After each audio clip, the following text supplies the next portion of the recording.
so excited you're joining us today. Today we're talking about the story of Gehazi's eyes being opened. Gehazi was kind of freaking out when he and Elisha were surrounded by an enemy army. But Elisha prayed that the Lord would open his eyes, and when he did that, Gehazi saw a much larger army of angels surrounding their enemy. After that, Gehazi wasn't so worried anymore. Many of us need our eyes opened as well. Not our physical eyes, but our spiritual eyes. And when the eyes of our hearts are opened, it allows our trust in Jesus to grow more and more. And that's why today we're saying every day, I can trust Jesus. We're gonna start things off by singing a song together. So let's go ahead, stand up, sing this out with us as loud as you can.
So good. Thank you for singing along with us. And now we're going to take some time to watch a Bible story together. Like I said earlier, today's story is about Gehazi's eyes being opened. So let's check it out. A long time ago, the king of Aram chose a spot for the Israelites to fall into his trap. The ambush was a secret. The Israelites couldn't find it on a map. A holy man learned of the king of Aram's plot. "I must tell my king," he quickly thought. This man was no ordinary Israelite. His name was Elisha the prophet. His gift was very special. Not even kings could top it. Elisha was a messenger of God and could tell others what God said. He could even warn leaders before evil plans had a chance to spread. Elisha told the king of Israel, "Watch out! King Aram has set up a trap for your army in this place. It's an ambush you do not want to face." The king of Israel warned his army not to visit that place. But the king of Aram found out and was furious. How could the Israelites find out? King Aram was very curious. The king of Aram called his officers and asked, "Which one of you gave our secret away to the king of Israel? Tell me fast." "Sir, Elisha was the one who told of our secret plan. He must not be any ordinary man." The king of Aram sent horses and chariots to surround Elisha's town. He planned to stage a violent showdown. Elisha's servant saw the horses and chariots and was worried. But Elisha replied in a hurry, "Don't worry. There's no need to hide. We have God's angels on our side. And because God loves and favors us so, we can be confident we are safe. This I know. God, open my servant's eyes and let him see, so he knows that he's safe with God and believes me." The scene was incredible.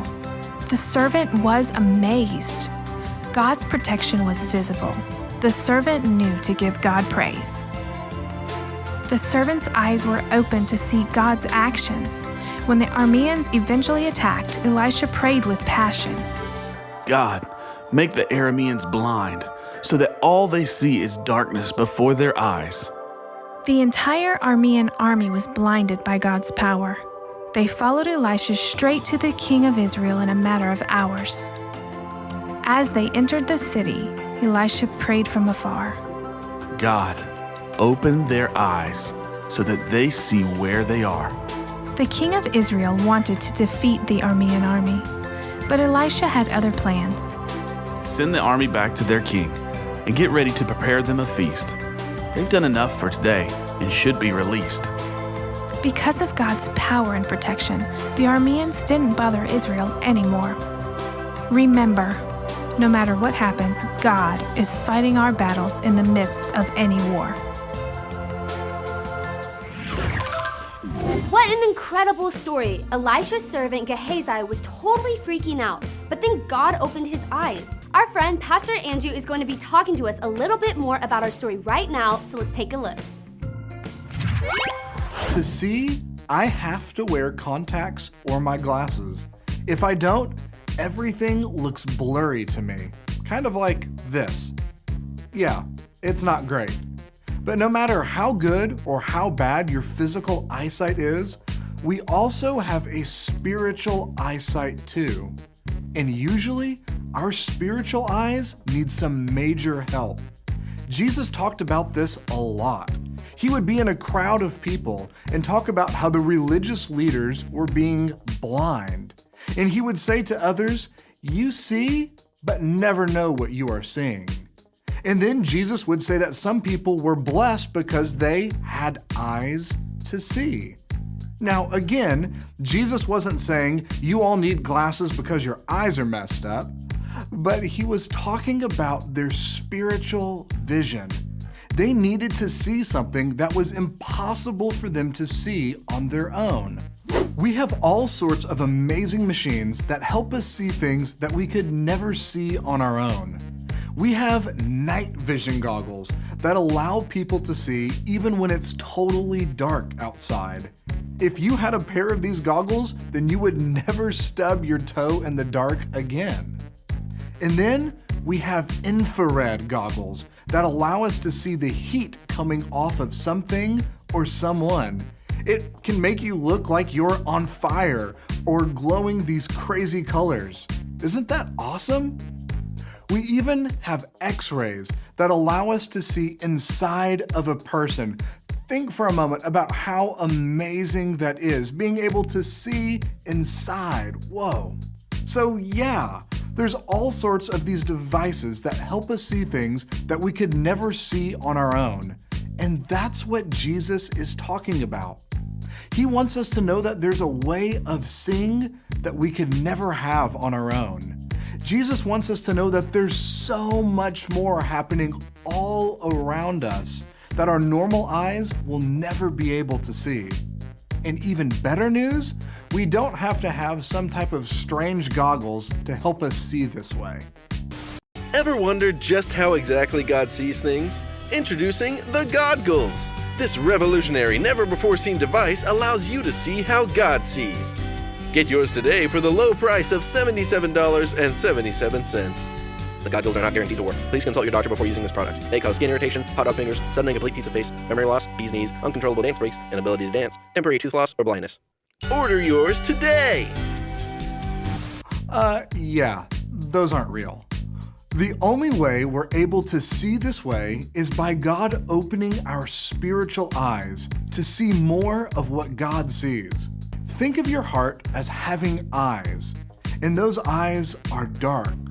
No light is getting through, and then God sends light to the eyes of your heart, and your heart begins to see. That's the start of the eyes of your heart being opened, to see what Jesus has done for you. And after you see this, you know this, then we can pray that God continues to open the eyes of our hearts to see this life more of the way that He sees it. And it allows our trust in Him to grow so that every day I can trust Jesus. Pastor Andrew talked about how there's so much more happening all around us that our normal eyes will never be able to see. But even though your natural eyes can't see God, we know that He is close to us. So that's it for this week, and thank you so much for joining us, and we'll see you next time.